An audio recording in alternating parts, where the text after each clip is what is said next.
आप सबको यहां निमंत्रित किया है।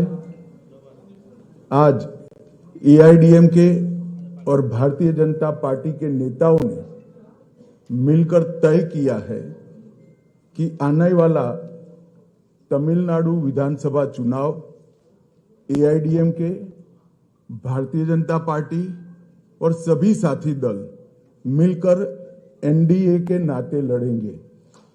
உங்கள் அனைவருக்கும் ஒரு மிக முக்கியமான ஒரு நல்ல தகவலை அறிவிக்கவும் இந்த விழாவை நாங்கள் கூட்டியிருக்கிறோம். இன்றைக்கு பாரதிய ஜனதா கட்சியின் தலைவர்களும் அஇஅதிமுகவின் தலைவர்களும் ஒன்றாக இணைந்து இந்த கூட்டணியை உருவாக்கி இருக்கிறார்கள். அடுத்து வரப்போகிற ஒரு தேர்தலை என்டிஏ கூட்டணியின் இதர கட்சிகளுடன் இணைந்து நாங்கள் சந்திக்க இருக்கிறோம். இந்த தகவலை உங்கள் அனைவருக்கும் இன்று அறிவிப்பதற்கான கூட்டம் இது. ये चुनाव राष्ट्रीय स्तर पर नरेंद्र मोदी जी के नेतृत्व में और राज्य स्तर पर एआईडीएमके के नेता एड़ापाडी जी के नेतृत्व में लड़ा जाएगा.